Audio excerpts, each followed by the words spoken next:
the Federal Reserve and their latest action to get into the bond market in a more concrete fashion. They're working with BlackRock to make this happen. Brian Cheung joins us now for the details on this program, Brian, which has been announced, but I think in a world where every Fed action is part of some big conspiracy to manipulate the market, I think it is worth breaking down just what is happening starting today. Yeah, well, so today was the first day that the Federal Reserve had its secondary market corporate credit facility up and running. The Federal Reserve actually announced this back in March, but it took some time for the Fed to get this thing up and running. And through this SMCCF, the Fed will be directly buying some types of corporate bond ETFs. And for those that are wondering, oh, wait, does this mean that the Federal Reserve is buying SPY? No, it doesn't mean that the Fed is buying equity ETFs. This is specifically for corporate bond, mostly investment grade, although they will be taking some junk bond ETFs in the open market. Now, the Federal Reserve just getting that started up today, which means two things. First of all, we'll be able to see the volume of these types of transactions through the Federal Reserve's weekly Federal Reserve balance sheet data, which comes out every Thursday at 4:30. Unfortunately, I'm one of those people that obsesses over these things week after week after week. And then we will also have granular detail, according to the Fed, on the actual types of bonds that it's buying, rather corporate bond ETFs that it's buying through this program. The Federal Reserve says it will announce that monthly. We don't exactly know where they'll be publishing that or what day they'll be publishing that. But Jerome Powell is saying that he wants to be transparent with how the Fed is using these facilities. And then, Brian, just quickly, tomorrow morning, we expect to hear, or we're going to hear from Jay Powell speaking at the Peterson Institute.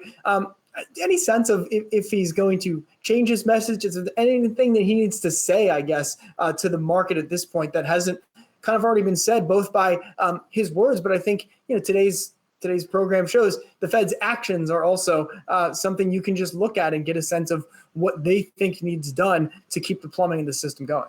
Yes, as you mentioned, Jay Powell will be speaking for the first time since his press conference 2 weeks ago with the Peterson Institute tomorrow morning at 9 a.m. right before the market opens. And as far as what he's going to say, all we know is that it's going to be some sort of update on the outlook from his perspective. But as you mentioned, it seems like we've already gotten all the color that we need from the Federal Reserve with regards to its primary focus right now, which is those liquidity facilities, those 9 liquidity facilities dealing with seemingly everything under the sun except for equities themselves. But I think one thing worth mentioning is obviously negative interest rate policy, right? We heard Jay Powell say at the end of last year that he didn't think negative interest rates are appropriate in the United States. And obviously with the president hammering today on Twitter that he would like to see negative interest rates here in the United States, you might expect to see Jay Powell clarify tomorrow that he doesn't think that's on the table. The reason why I think he might say that is because everybody else in the Federal Reserve system has been saying the same thing.